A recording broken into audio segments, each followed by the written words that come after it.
What is up, everybody? It's me, Moon here, and today I'm joined by my good fellow co-host and friend, Erratic Gaming. Today we're gonna be having a little fun discussion that I thought would be really cool to have while we're in pre-patch in the downtime of Dragonflight going into the War Within, and we're gonna be talking about a couple topics regarding PvP specifically.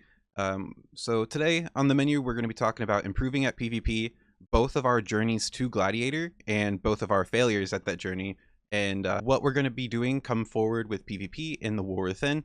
So let's go ahead and get started. I know. 1 second. Moon. You're going to say Why don't something? you introduce yourself? Yeah. Okay.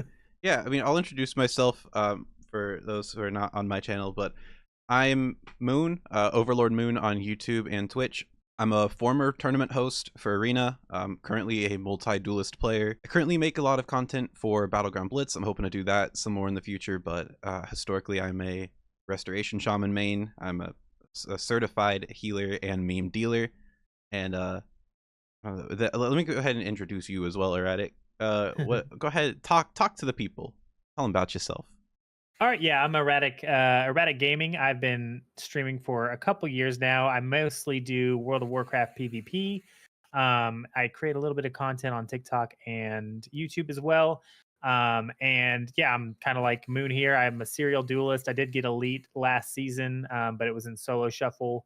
And just like Moon, we got some VOD reviews, which we'll be talking about together from the man Sea-Doo himself.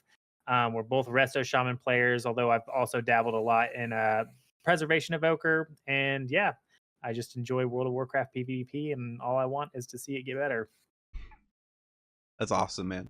So pushing for Gladiator. I know both of us, we made very hard pushes for Gladiator, the all fame, all encompassing achievement. It's the big thing that people want to go for. You get the really cool title, you get the really cool mount, you get access to play with a lot of cool people, because a lot of people just straight up won't play with you if you're not Gladiator.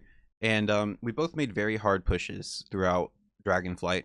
Myself in season 3, I made a YouTube series called Zero to Hero, where I think I started recording as early as like 1800, and I went on this sort of the journey of getting better at the game.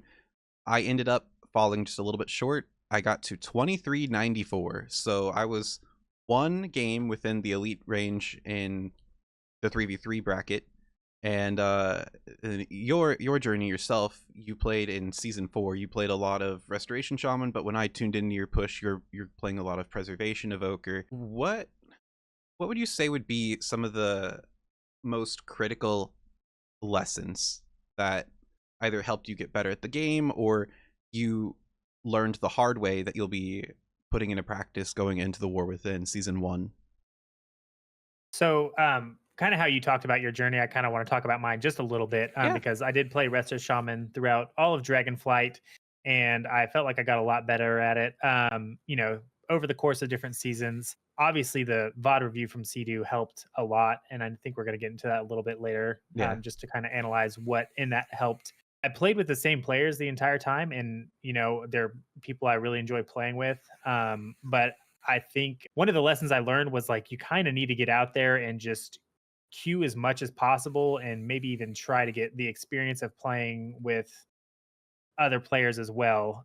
Because I think once I started doing that, I started improving quite a bit, just because I got to see different comps, different play styles and stuff like that. And I actually really the biggest lesson I think is just constantly queuing the same class, and as much as possible the same comp. I think one of my biggest problems with earlier pushes in the expansion was just not playing enough games. I think a lot of times we look at these, high level content creators and stuff like that, and they act like it's just the easiest thing in the world. And I think it just requires so many games to get to that level. It requires self reflection, like how can I get better? Looking at your own videos, trying to pick apart what you could be doing better. Man, I feel like I could just go on and on about the different things I learned. Yeah. But one of the biggest things is just volume of games. I played so many alts throughout the expansion, and I had so much fun. And that's important too. But I feel like going into the War Within, I'm like, man, I really need to focus on one class and one class only, and just queue the crap out of So the bleep out of arena. I do want to follow up on that because I had a lot of times where, Restoration Shaman, it's a very fun healer. It goes well with a lot of comps. And there are times where I thought about picking up other healers. Like I played a lot of Mistweaver, I played a good bit of Discipline Priest, and I even tried my hand at Restoration Druid. And so there were constantly times where I was like, is this the right healer for me? Or am I wrong playing Restoration Shaman?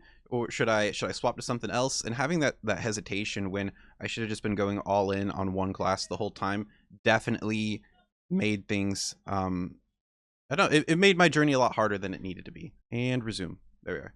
Okay, so we were just talking about how we both enjoy playing multiple different healers, and then you also don't know like what composition you want to send all the way, because I had times throughout the season where my teammates were getting really bored of playing their classes, and then so we would switch comps out of obligation for them, when that also would completely reset our progress as well, and that ended up hurting us too. That was a thought I had. I want to hear you talk about that a little bit more. Yeah, so I was gonna talk what you were saying earlier. When I saw you doing your push, I thought you did it the right way because it seemed like you were always on shaman. And that question of am I playing what's right for the meta? Like even for this like last season glad push, like I played shaman up until like the final 3 weeks, and I switched to preservation evoker because the comps I was playing were all melee cleaves, and preservation evoker was just miles ahead of resto shaman for the comps I was playing.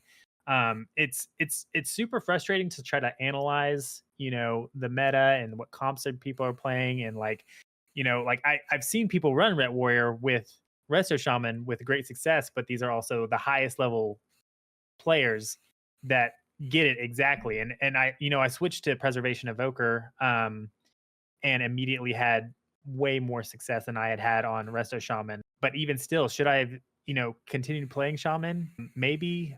I don't know that I don't know that I would have had any more success than I had on my resto shaman. But I think you also have to play to your spec strengths, right? And I think my problem probably with the resto shaman is the comps I enjoyed playing were not the best picks for me. Like if I had run shadow play or something similar, some sort of caster cleave, I think I could have done well on my resto shaman, because I do think I know shaman much more in and out than I did the preservation evoker. And then yeah, as far as like the teammates, and I was just as much a part of getting bored with one class, wanting to play other classes as my teammates. We were switching,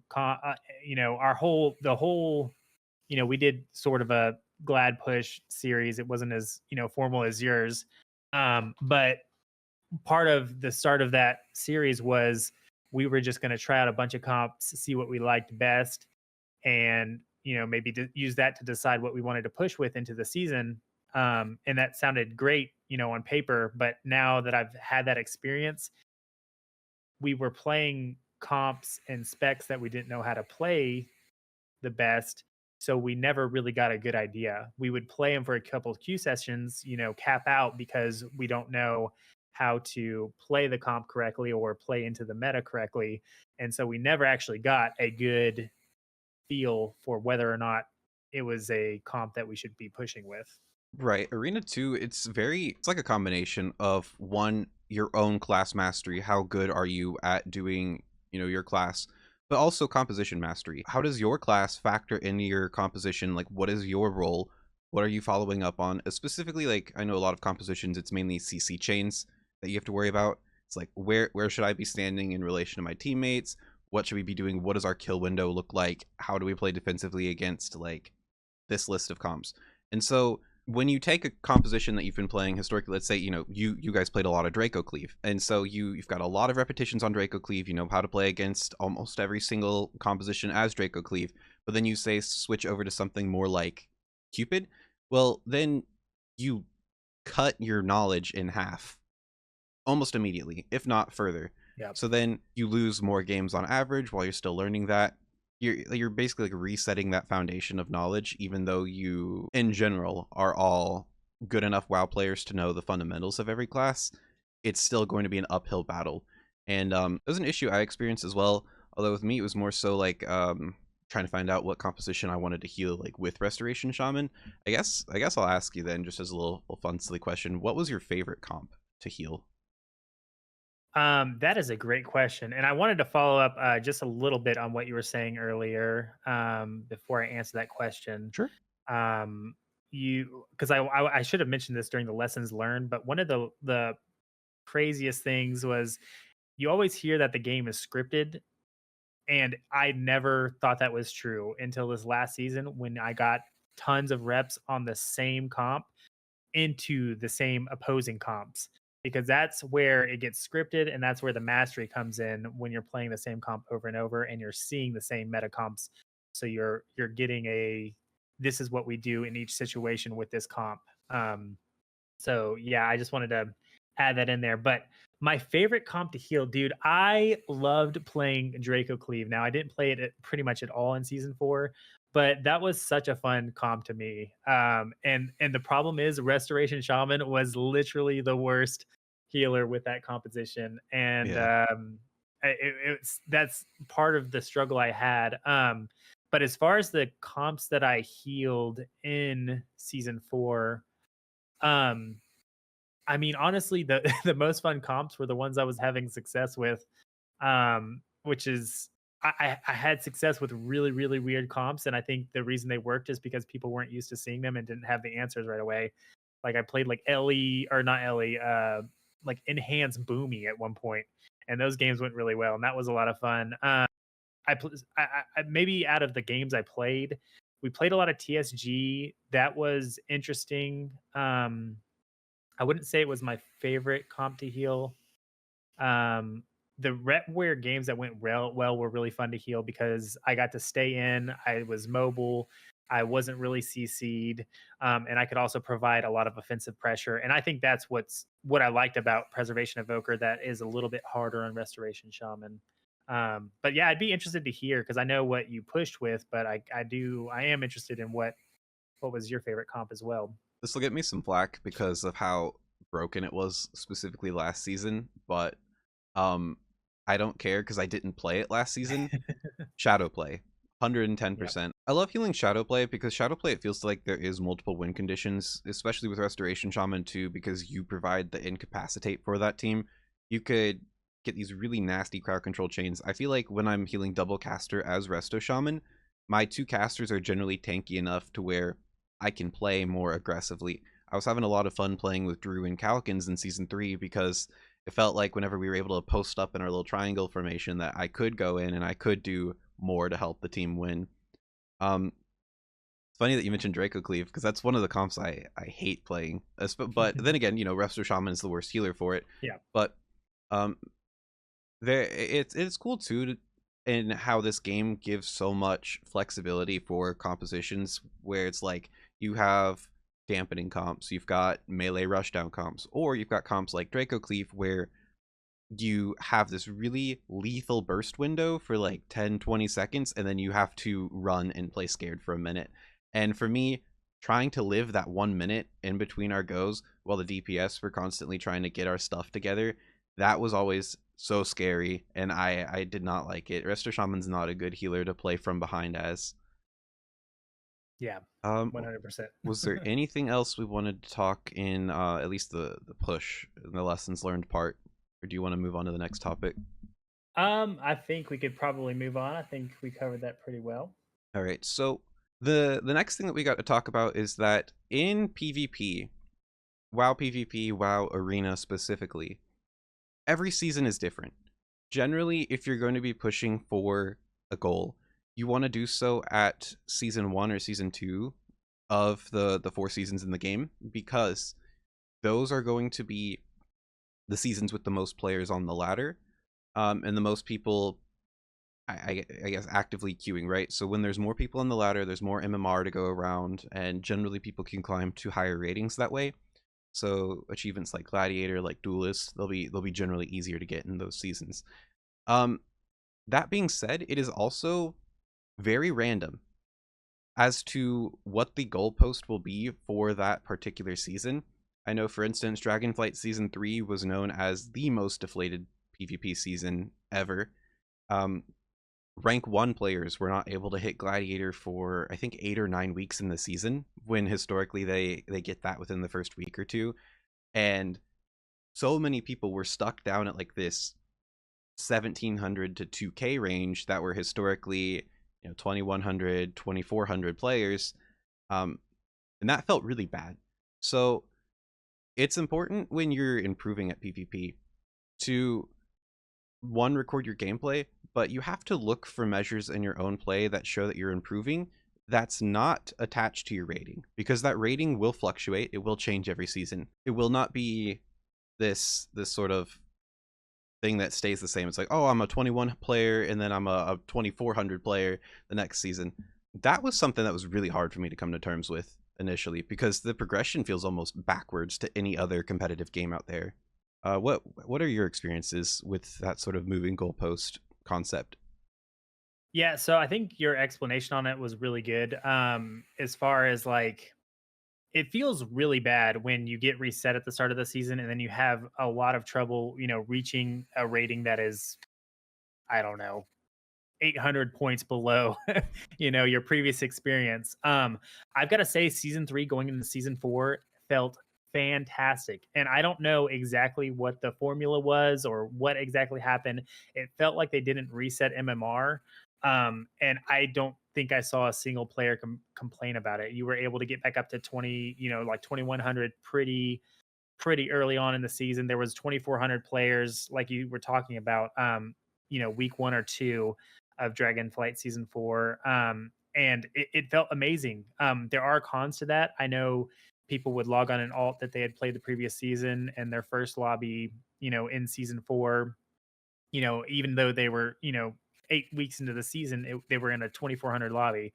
And that's not necessarily fun, but to me, the pros of that kind of system completely outweigh the seasons where we get a complete reset of MMR and then it seems like MMR is capped. I wish we could get the formulas of how they calculate all that, because maybe if we understood it more, it would make a little bit more sense. But yeah, I've kind of come to, I've only PvP'd for 2 expansions. I started back in Shadowlands, and for me, it's kind of like, instead of looking at it, from this season to the next, I feel like I kind of, like you said, you should kind of look at it on a basis of expansion. Like, am I better in season 1 of the War Within compared to Dragonflight? But even that's not the best, gauge, because it's still going to be different. I've talked to a lot of people and they think like percentage of ladder is really the most important rating, but it's kind of crazy because all these rewards are tied to a rating that you see. It's a number. So it doesn't matter, that I'm the same, whatever, top 5%. If that number is completely different and the rewards I want are, 1800, 2100, 2400. So yeah, I would say the moving goalpost is a really crappy system. I don't know how they fix it, but it would be, really nice if you could feel like you're getting you're going through progression constantly, because all I've done is get better throughout Dragonflight. But until season 4, I didn't really have anything to show for it. Yeah, and my biggest advice to people who are just jumping into PvP, or they may not really feel like they're getting better at the game, is just to record your own gameplay over the course of a season and look for factors in your mechanics that indicate that you're getting better. Are you making correct cooldown trades? Are you able to live longer against one composition now than you were then? What is your positioning like? There's a lot of mechanical factors, and there's sort of factors that are not tied to your rating that you can tell that you're improving as. And so I would put more of my attention on that than the actual rating itself, because the rating will come, right? If you master those mechanics, you get better at the game, you get more repetitions in as your class, you get more class mastery, the wins will follow. That was something that took me so long to internalize, and it still is something that I struggle with too, because it's like you hate logging on and not seeing your rating go up, or you may even lose 200 rating in a session. That's happened to me multiple times, and it's never felt fun either, which I guess is a good transition into our next point, which is coming to terms with that failure, that you may try your absolute best an entire season and not get anywhere, or you may come up 6 points short. I was literally 6 points short, dude. It was so sad. And then I came to my elite game 5 times, and I lost all 5 of those games. The most tragic one was one where Calkins and I were playing against Dancing with the Stars, and we were right about to get to the kill window. I was already having a rough night. I was at 300 ping, right? I was having these like weird server world lag issues. I'm like, guys, I don't know if I want to be playing right now. It's like I got these world, and they're like, oh, just play it out, just play it out. And then right when we get to our kill window, we got them in the checkmate position. Calkins lags out. Unfortunate. Unfortunate. But I guess before I'll pass it back over to you. But that the idea that coming to terms with failure, you know, it's failing's not always the end of the world. You know, we start out these series as content creators. Obviously, we want to give you, the viewer, a good story that, you know, you can follow along and get inspired by. But sometimes the hero doesn't walk away as like a winner, or like maybe the goal's not achieved. And even though you get valuable wisdom from the journey of getting better at something, or, you know, whether it be WoW, PvP, or any skill, you may not always get to where you expect to be or want to be. But learning that that's okay, and that you still, you know, are getting better, you still are moving forward, is a really good thing to keep in the back of your mind. Yeah. So when it comes to just dealing with failure, and I think this is true not just in World of Warcraft but just in life, is like you just got to take it as a learning experience. With every failure, there's got to be something that you did wrong. I'm very much of the mindset that like it's never completely, out of your control. It's their fault. Like I'm talking to, I probably shouldn't go off on this tangent too much, but there's something I could have done better this season to probably reach the goal that I wanted to. Like looking specifically back at season 4, I think I didn't take the Gladiator push seriously enough early enough in the season. I think I waited too long into the season to really try it. I think that I didn't look for comps that went with my specialization very well. I probably should have thought about this a little bit more, but I'm doing that to say like I am more motivated and more confident now at the end of season 4, even though I didn't hit my goal, than any other season because of the progress that I made. And I guess that's really what it takes to deal with failure is what did I learn and what can I take into the future going forward to help future endeavors more successful. Yeah. Going off of that concept of regret, part of me regrets not playing season 4 seriously, because I started 3 days before the season end, and I was able to squeak out Duelist. It was great. It was great having that inflated into season MMR in the twos bracket. But you know, I guess just coming to terms with the decisions that you make, and then accepting the consequences and moving forward is ultimately the best thing we can do. Let me Oh, add one sorry. more thing because I think not looking for things to blame, rather focusing on what you can do yourself. That's going to Yeah, be that's the my huge theme. biggest thing because it's so easy to be like, oh, my spec is shit. The meta is broken. Assassination rogues are just kill me every time. What can you do that's in your control to make your goal more achievable is going to be the biggest thing every time.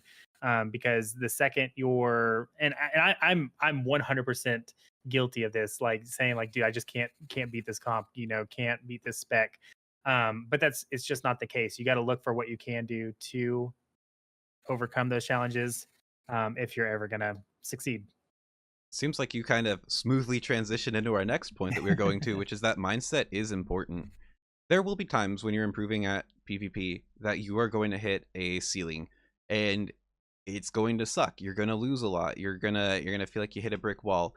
And in order to overcome and push through and level up to the next level, you have to almost like solve a Rubik's cube, or like solve a puzzle type of deal, to figure out, okay, well, what variables am I doing fine, and what am I struggling with at the same time. So you may also psych yourself out.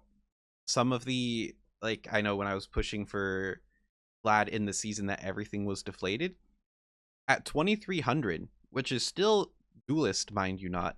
I was in lobbies with like Calvish and Tuna and then Calvish and Tuna on the same team.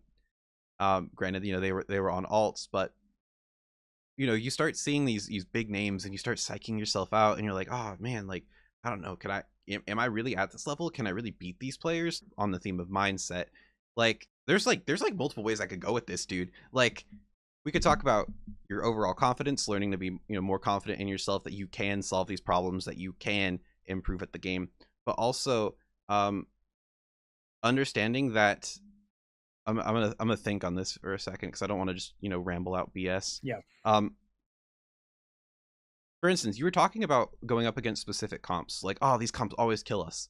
For us, it was like Affliction Warlock, Asa Rogue. I think that was still a really good comp in season 4 too, right? Yeah, that was absolutely the best comp. So it's like, okay, well, I can never beat this composition. And we were getting demolished by F tier playing that comp too. Rank 1 players like Shaz and Dorito and everything like that. And so I could easily just be like, oh man, I'm never going to be F tier on this comp, and it's broken and it's stupid. Or I could be like, okay, am I using my earthen walls well? How much damage am I absorbing? What's my actual throughput looking like? Am I healing the right damage at the right time? Because there's certain cooldowns we can activate, like Ascendants that increase our healing, or like Wings if you're a Holy Paladin, or I don't know what Preservation Evoker has, maybe Communion at the right time. So learning to get in that right headspace to improve will actually help you improve, as well as not psyching yourself out in the process. I think that's where I was going with this whole line of thought. And then you were talking a little bit about it earlier. Do you have anything else to sort of add? Yeah, I mean, I think the most successful arena players are going to be the ones that are untiltable. And I think that's, probably an impossible goal to achieve, but the more successful ones are going to be the ones who are less prone to getting tilted. Because I think it's very easy to have that happen in WoW PvP. You just got to work through the losses, figure out what you can do better, and try to be like, when you're having fun in general, I think everyone's going to be playing better. And multiple times throughout my push, I was like, oh my gosh, I'm just grinding these games out. I'm trying to beat these comps and they're just beating me. And like, maybe once you get to that point, you need to stop, or you need to really be present with your mindset. You need to realize like you're in that bad headspace and you need to try to pull yourself out of it, or maybe stop queuing. Because I think you're right. I think mindset is a very good portion of how well you're going to play. And you were talking about confidence a little bit as well.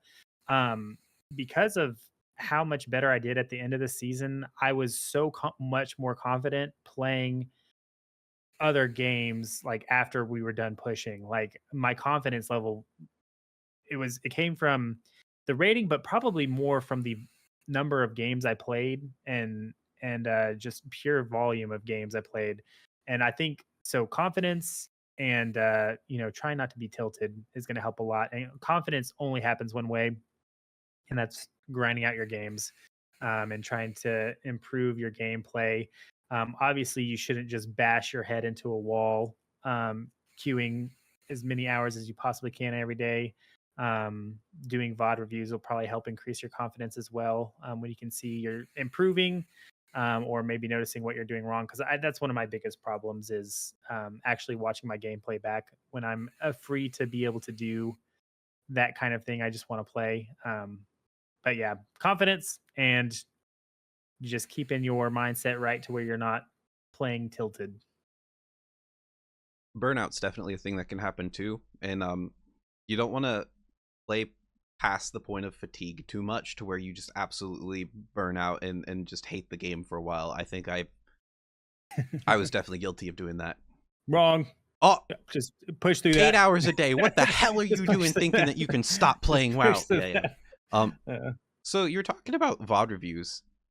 Both of us were lucky enough in season 3 to actually get coaching and VOD reviews from a BlizzCon champion himself, Sidu. And what's fascinating is having that rank 1 player look at your game, that BlizzCon champion just be able to look at your own gameplay and break down aspects of your play that you don't see, ended up being so powerful. Because at least with my review and yours, and they're both up on Erratic's channel if you want to take a look at it on YouTube when he went over ours. I know we were fangirling in the first one, but um, just these little minor tweaks and adjustments that he was giving us that helped us, optimize our throughput or conserve more mana in certain situations, surprisingly helped me gain like 200 rating just by making these minor tweaks to my gameplay. And so I want to kind of hear your insights too about how, if your gameplay was able to change for the better with Sea-Doo having looked at it. Yeah, I mean, so like I just grinded every Dragonflight season out, and then Sea comes in and just drops like mind bombs on me. Things that I thought I'd kind of perfected. Minor rotational things.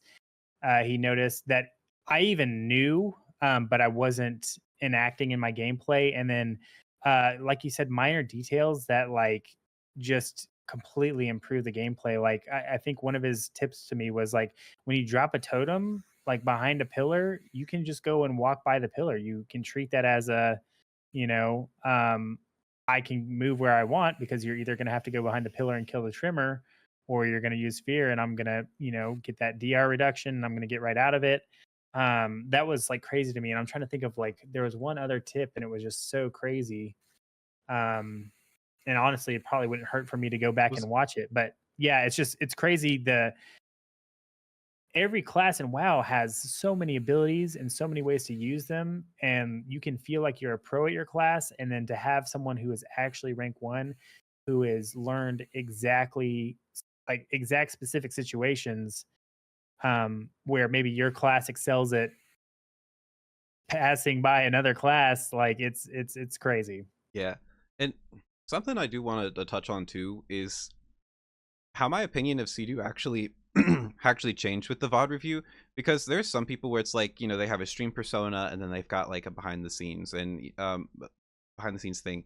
Sea-Doo actually comes off worse on stream than he is behind the scenes. It's crazy because like every time I go into his stream, he's like tilting out. He's like, "Come on, man, what the fuck, man? These these rogues and kidney shot, man. You got a nerf kidney shot."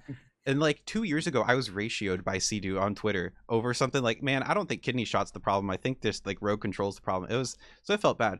But like behind the scenes, dude, Sea-Doo is such a cool dude. He is so nice. He is so sweet. He's I know, and I was trying to explain to them the situation of I had to give up on season 3. My mom got put in the hospital for a little bit. There was a ton of layoffs at my work. There was like, I had to work 60-hour work weeks. It was crazy. He was really supportive, and him and Mez even offered to play with me for a little bit, and I wish I would have taken him up on it, but I just straight up did not have the time. So I did want to say, big ups to Sea-Doo. Shout out to Sea-Doo. He is a really just honest and genuine dude. Um, it was very kind of him to just look at our gameplay and tell us what we needed to do to improve. And he didn't have to do it, but he did, and we were able to reap a lot of benefits from it, just in improving at the game and getting better.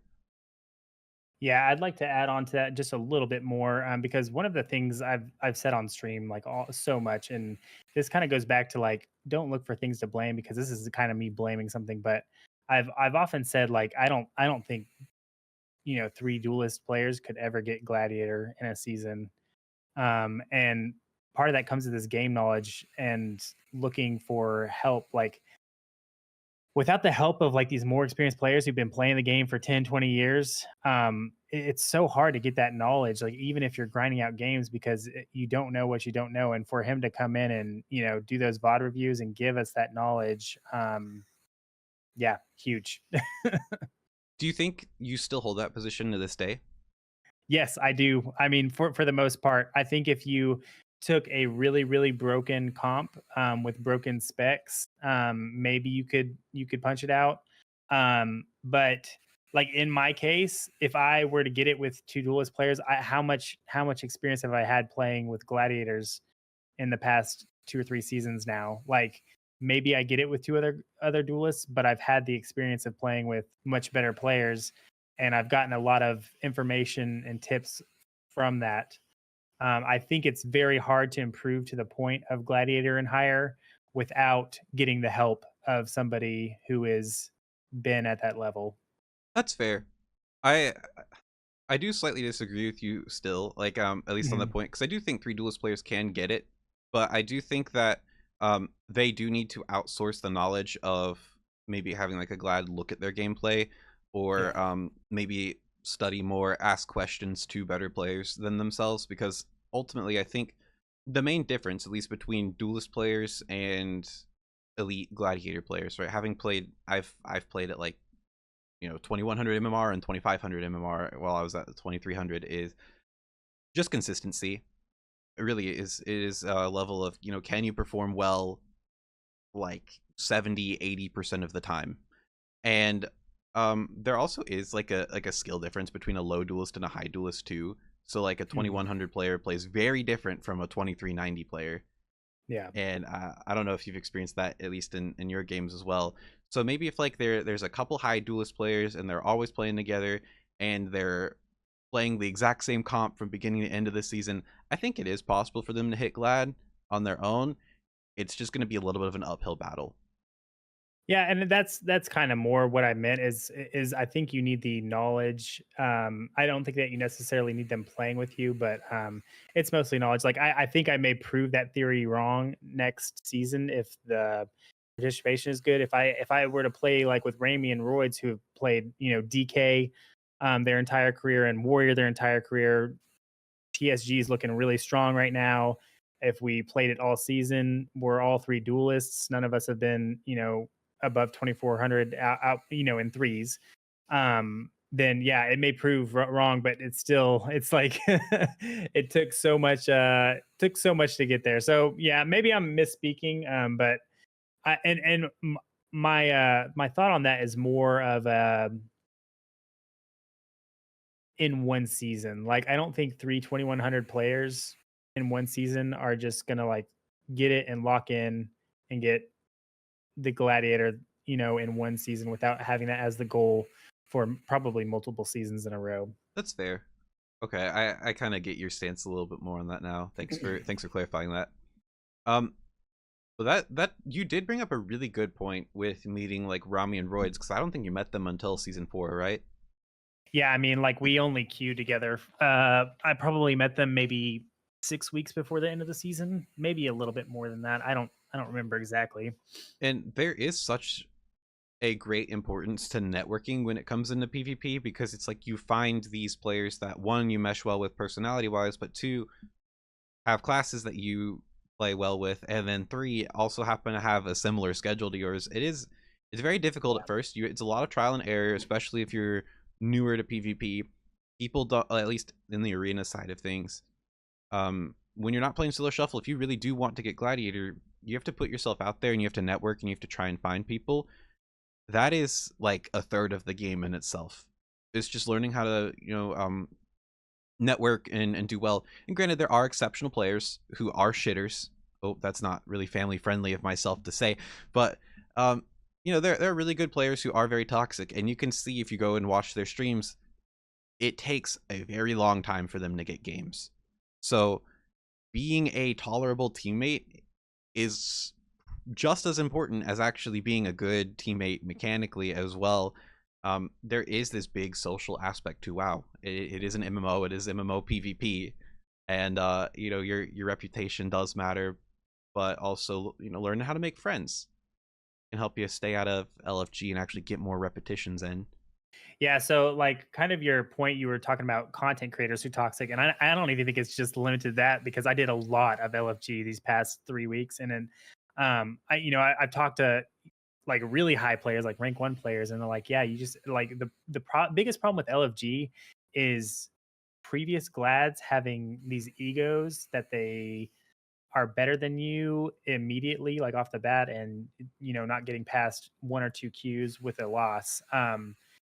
It is yeah, networking is so important. Having a list of friends that you can play with when you are available to play is probably the most important thing for climbing. I can't imagine like trying to do it just through LFG. Every single time you play, you can definitely use LFG to find players that you enjoy playing with. But yeah, I think building up those networks, those friendships with people that you can queue with, and even though you're getting some losses, like we covered this a little bit earlier, but like you have to play a comp for dozens of games before you actually have it down correctly. And high level players are probably better at recognizing how it works more quickly. But yeah, LFG is just not it. One of the most crazy things about this last season is I've had some of the most success I've ever had finding new arena partners on Twitter, and I would never have expected that to be the best. I'm not saying it's the best place, but to have success, I actually I didn't queue a ton with people I found on Twitter, but I had a couple really good queue sessions with people that are on Twitter, and so maybe looking outside of the box of just people in LFG, I'm sure there's probably Discords, playing with friends of friends. It's obviously helps being a content creator, finding people to play with. So I definitely don't discount that advantage at all, because it was definitely helpful, especially the last few weeks of the season. Um, but yeah, networking, I think you hit the nail on the head. Like, it's at least 1/3 of the game, if not more. It's it's funny that you mentioned Twitter, because I've had probably my worst experiences playing the game from finding people on Twitter. So Yeah, I'm sure it good can old go Twitter. both ways. I just It's got lucky. yeah, I mean, there are advantages of being a content creator too. I mean, at the time of this making video, like, I'm not shit, right? I just hit 800 subs today. I mean, yay on one regard, but like, I'm not this big name in the PvP community. But I did end up meeting like one of the people I'm playing with now through YouTube. He saw my series, and I actually ended up queuing against him in one of the Zero to Hero games. And then I added him on BNet, and now we're really good homies now. So you never know how you're going to meet teammates. This is not on the topic list, but something I do want to talk about, or ask you at least. Do you think we'll see a resurgence of some sort of like centralized PvP community or PvP guilds now that in the War Within, guilds are being dropped with their server specific requirements and faction specific requirements? Personally, I would love to see that, but no, I don't think we're gonna see it. I think I don't know. It doesn't feel, yeah, I don't even know how to answer that really. Like, it just doesn't, PvP isn't the main focus of World of Warcraft. That's just a fact. Right. Maybe with the, faction server requirements dropped, maybe we do see some PvP guilds, and I think that would be great. But I think when we're talking about networking, I don't think anyone has 50 people that they'd like to play with, Yeah. and maybe that's because guilds aren't a thing. But I think RBGs are going to die with the introduction of solo queue RBGs, and I think that would be the main motivator behind having a huge guild of PvPers. I think that the problem with queuing is, like, we're all dads now. I mean, you're not, but like, we're all these. You're one of the two Zoomers playing World of Warcraft. Yeah. And like, everyone's got work, and I would love to see, like, just Zoomers flood World of Warcraft, because I think that would be absolutely amazing for the game. But the fact of the matter is, like, a lot of people have families now, work responsibilities, and so you've got these 2 or 3 hours to queue, maybe a couple days a week. And I think the communities that you're going to be looking for are really just a close knit friend group. But I hope I'm wrong. I hope we do see a resurgence of guilds. I Yeah, I would just love to see what that looks like. What do you? I mean, are you thinking we're gonna see them? Since you're asking the question. We might. It could go one of two ways, right? We could see maybe a couple prominent figures in the PvP community do end up creating these guilds or these communities in game, and we'll see more of that in-game interaction. Or maybe we will see more guilds dip their toes into PvP. Maybe they just recruit PvP players who happen to do Mythic Plus. I know I'm looking to do more like PvE content going in the War Within, and having that crossplay, sort of that integration, more people trying out the PvP. BG Blitz is coming in to the War Within. Right? We've got that a little bit later on the list, but that could also be a factor too. That'll get some people in the PvP.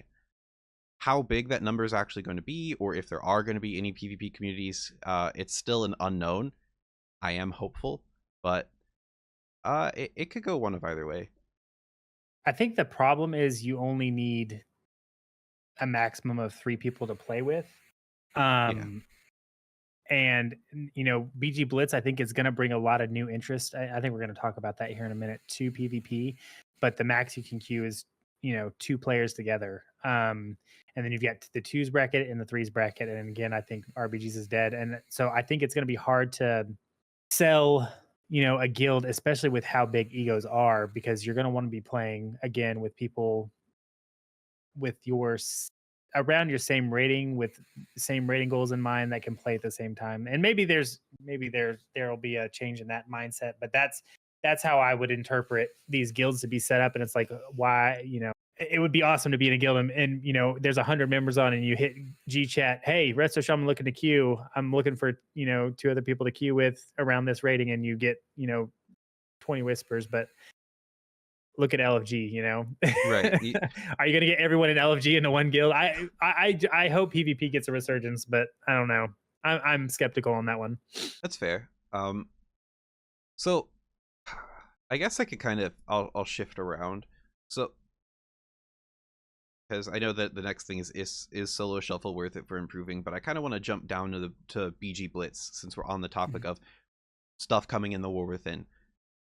How much does BG Blitz change things? I know I've been creating a lot of content for BG Blitz myself. I really love making these in-depth map and strategy guides, and it seems as though the reception for BG Blitz has been pretty warm thus far. There's obviously the adjustment period. There's a lot of people who were not historically RBG players are trying out the game mode. They're not used to this whole objective-centered game mode. So you're going to see a lot of people just throwing games because they're in team fight the whole time. I think that by the time we get to the end of Season 1 of War Within, I think people will know how to play BG Blitz, and I think a lot of those initial issues will go away. But I'm curious to hear your thoughts on if BG Blitz will change things in the PvP community, and how it would, if it does. Yeah, so I mean, I think BG Blitz is going to drastically change the PvP scene. I was super skeptical about a solo queue RBG. I did not think I was going to enjoy it. I thought, that's kind of stupid. But like, after I played it for a couple weeks now, and I haven't gone as hard as you, but like, it is insanely fun. I think BGs are what everyone remembers getting into PvP in the first place. But with the current system, you have to gather a group of 10 players that have around the same rating. You have to queue. Queue times take a little bit of time. You play a game, you get a loss, and half your group leaves, and you're looking to reform. I have not played RBGs probably since Shadowlands at some point, and I've never been interested in even going through that process. Not only are the battlegrounds, no, is it a solo queue mode, but the battlegrounds, the adjustments they made are insanely good and fun in every single way.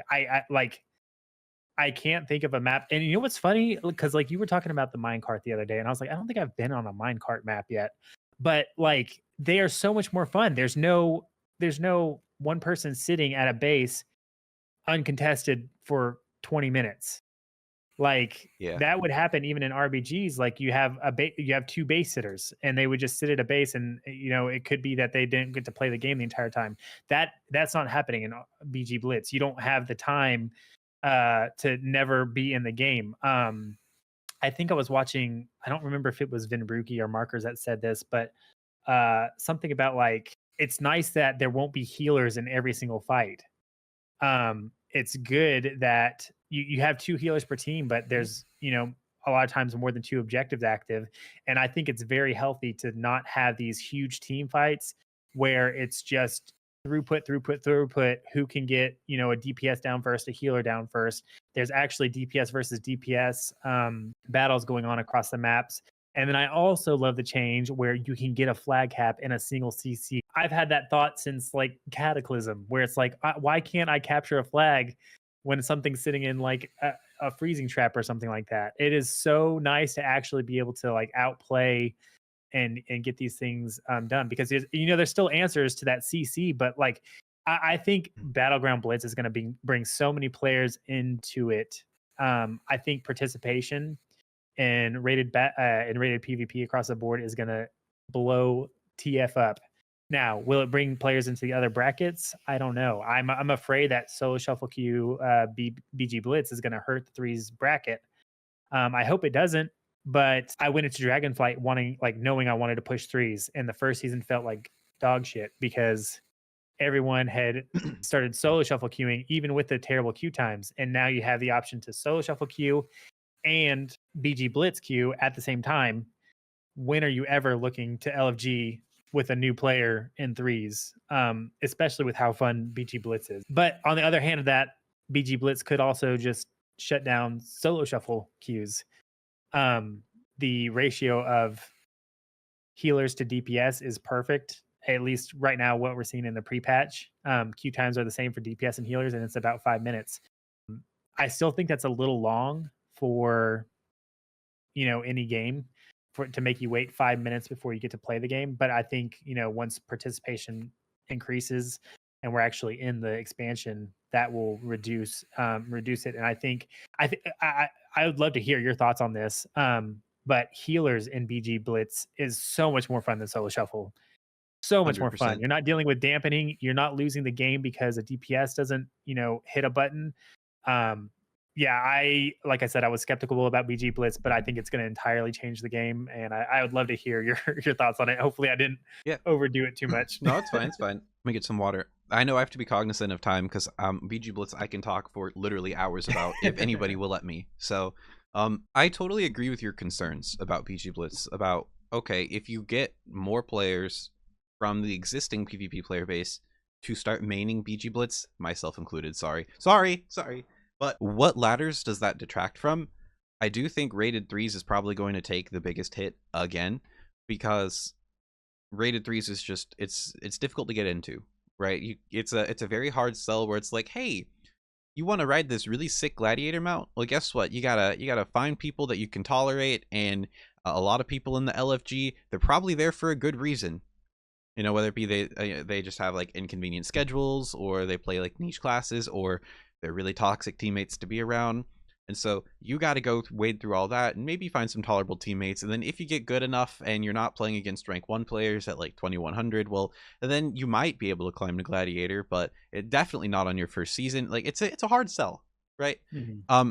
But BG Blitz is like, hey, guess what? The battlegrounds that you like, that you enjoy so much, it's fast paced.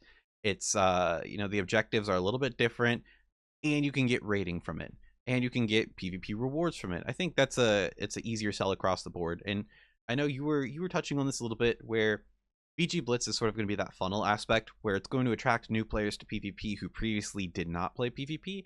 But then from there, the more dedicated players will probably funnel down towards solo shuffle, arena, and then rated threes, rated twos, whatnot. I do think the RBG bracket's going to completely die off. 100%. How do I say this? Personally, having seen the RBG community firsthand, I am not sad about that at all. You've already touched on it, so I'm not going to retouch on the RBG issues of trying to get into a group and that nightmare that involves. And don't even get me started on if you don't play a meta spec. But I have been having so much fun on BG Blitz, and if anything, I feel bad that I cannot play more of it right now because I'm making so many damn guides that take so much time out of my weekend. I've had a lot of fun. Healing BG Blitz feels really fun too because you feel effective. Your positioning matters a lot more. You get rewarded for good macro play, and macro play is so much easier to teach and to learn than micro mechanics of learning every single class and what every single class does. It's just like, okay, I need to know how to play my class, and I need to be at this point at this time and capping this base and doing this thing. It's the accessibility is good. The possibilities are limitless.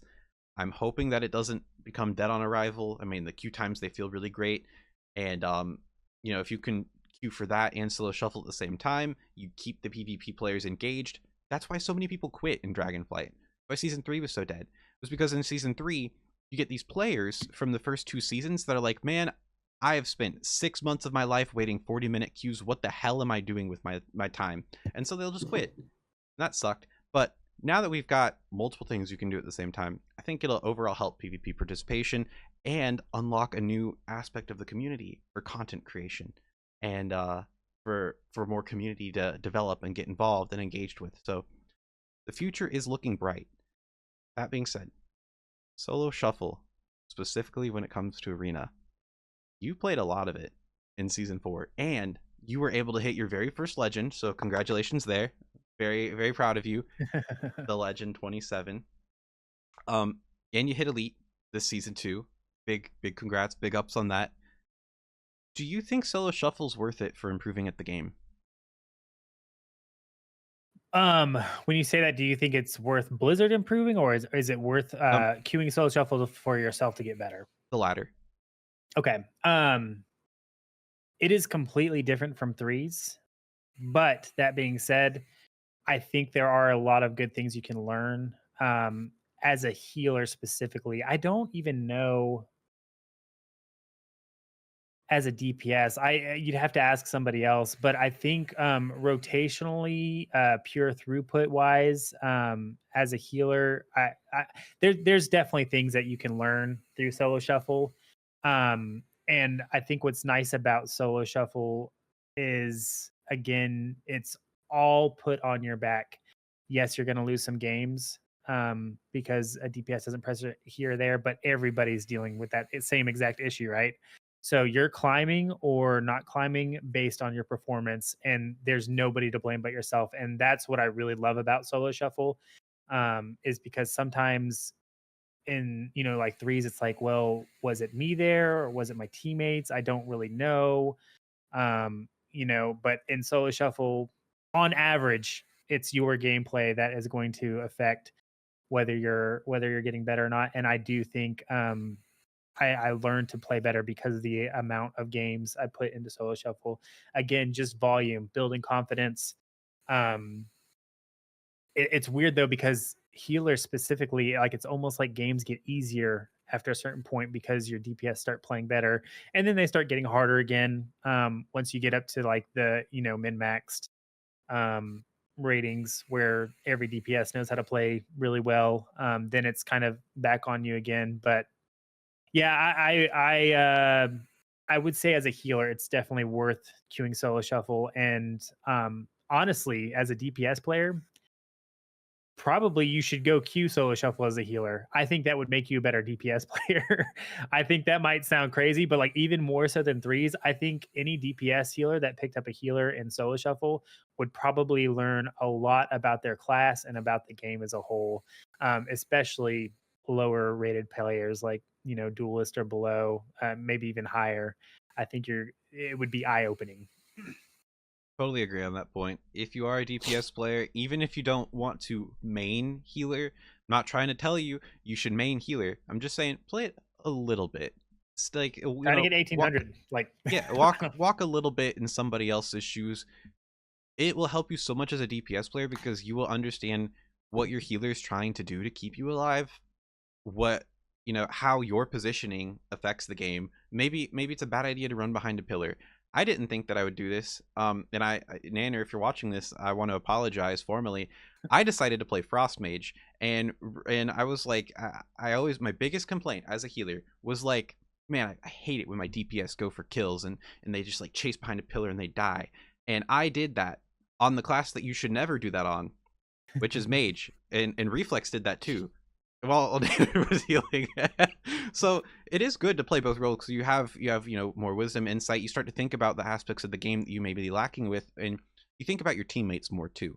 Because solo shuffle can be good for like solo mastery of your class, getting repetitions in of your class, but it's a little bit different from threes because you're not in comms. You're not really playing as much of a team game in solo shuffle. Because it's like if I'm a DPS player in shuffle, I'm just trying to beat 3 other people. Then the healers, I don't even care about the healers, right? And then the healer, I'm just 1v1 in the other healer and praying that the DPS are competent enough to not have one of them go 0-6, so my time's wasted. And so it's solo shuffle I have a love-hate relationship with, because it's like if 3v3 is a red apple, I would say solo shuffle's like a green apple. They're both an apple. They taste like an apple. You can look at them and you're like, this is an apple, but they taste a little bit different. They're made a little bit different. They're not quite the same, even though they're similar. Yeah, I think that's a good assessment. The War Within. It's there's a lot of hype for it. It comes out in I think what 3 weeks ish, like the Epic Edition. The pre expansion or the pre access is the 22nd, whenever that is. Wow, that's It's insane. I'm 19 freaking days away. excited. Yeah, I'm excited too. What are your goals for PvP going into the War Within? Great question. I've got to get Gladiator sometime during the expansion, and I think it's got to be season 1. I'm super bummed that I didn't get that nice purple dragon. But definitely Gladiator is going to be the goal by the end of the expansion, and I think it's extremely doable as long as participation isn't just absolutely annihilated. That being said, also BG Blitz is looking so much fun. I realistically, I'm looking for probably the 2400 plus however many wins in every single bracket. Definitely throughout the expansion, but I would love to get them all in one season, and I do plan on doing a little bit of rating to experience the content. But I'm not going to be pushing I'll get my Keystone Master. I'll try to. I am joining a raiding guild to do like a once a night week raid. I'm not going to be super sad if we don't get heroic, but I'd love to see all the content like maybe on normal. But other than that, I'm just going to be queuing all the PvP. I'm excited that I got you as a friend, so you can give me tips on how to play Shaman and BG Blitz. You're so sweet. But yeah, I'm planning on grinding out the solo shuffles again.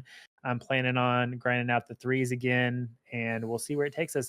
My goal, and I think I posted this maybe on Twitter sometime this week, was I would love to, by the end of the expansion, have hit 2400 on every single healer, probably just in solo shuffle. But that would be like an overall. But this expansion is looking like it might be shorter than usual, so we got to hit Gladiator first before I'm going to focus on anything else. That's fair. But once we get that goal, like especially if we can get it earlier on in the season, yes, I'm going to be picking up alts again, and just it's good to know how every class works, but it's more important to have mastery of your own class for 100%. that high of a push. Yeah. What about you? So I probably am gonna try to one trick Resto Shaman because it's my baby. As much as I want to be like, oh, I could just play all these healers and try to get the end, dude. Man, that 2400 on every healer goal, you would have to pay me a lot of money to play Holy Paladin. But I probably the same goal as you. I do want Gladiator some point in the expansion. It may not be season 1. It may be like season 2 or 3 or whatnot. I am looking for strategist in season 1 just to put my money where my mouth is. It's like, oh, I'm making these BG Blitz tactics, and well, I mean, I'm not like a hero player. I have pretty good game sense. I'm very high duelist up there percentage wise, but I know people will try to look at that and discredit me. So I do want to use that as a window to put my money where my mouth is, at least in the BG side of things. Legend. If I will have to practice a lot of meditation and a lot of self-soothing practices before subjecting myself to solo shuffle as a healer. But Legend seems like a good thing. I have literally no idea how you did it. I have no idea. But so it's some probably voodoo mastery that you're doing behind the scenes or something. But so yeah, Gladiator, Legend, Strategist. If I become exceptional at BG Blitz, I might even consider pushing for Forged Warlord. But that I don't know who's going to be at the top of the ladder then. I don't know what that's going to look like. To my surprise, I've even seen like Gladiator players, multi-glads struggle in BG Blitz because they just can't grasp the objective gameplay. So it's up in the air, but yeah, those are the 3. I think you would have the holy triad, get Gladiator, Legend, and Strategist in all one season. Yeah, that seems to be about it for my goals, I think. Yeah, just one tricking a class. Back to Legend, dude. I will say I got to 2400 on my Shaman first. I got 60 wins. I picked up Preservation Evoker, and I was like, I'm never doing this again. I'm never playing Shaman and Solo Shuffle again. Maybe with the changes, it feels better, but Shaman just feels so bad.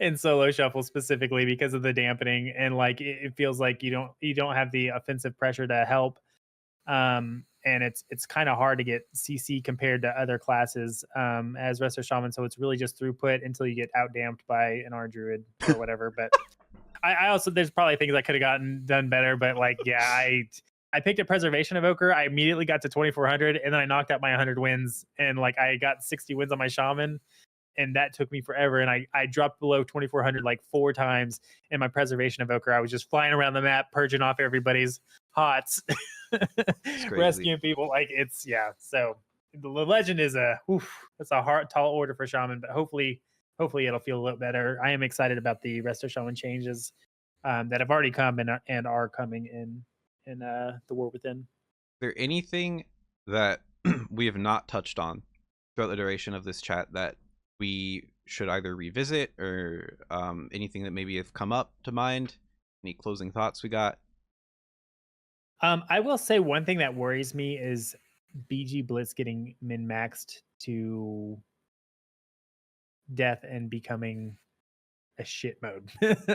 I don't think it'll ever be an issue at lower ratings, but I don't even know what it would look like. But I am worried that with objective gameplay, there will be this I don't know, just min-maxed, super boring way to play to get wins, and I don't know. But hopefully that won't come at all, and if it does come, hopefully it's not for a while. Yeah, a change I'd also like to see for BG Blitz is I hope they do, before the expansion start, make the rank 1 become spec based, like in Solo Shuffle, as opposed to a general ladder as a whole, top 1%, because then that would incentivize people to actually play other classes and other specializations, as opposed to like loading into a game and you have a Mistweaver, Preservation Evoker, 3 Assassination Rogues, and 3 Boomkins. Like that's nightmare fuel. Yeah, that's kind of what I'm talking about. Like you get to a certain rating and it's the exact same comp and like you don't want to see what happens in Mythic Plus happen to BG Blitz. Right. So that's really good. And something else I want to talk on is lever penalties. So in Dragonflight and Solo Shuffle, it was the meta to leave a game if you lost 5 because you did not take the MMR hit, you just took a CR hit, and you could get your rating back in like 1 or 2 good lobbies. The deserter buff, at least in BG Blitz, what they did is, well, and Solo Shuffle too, they made it account wide.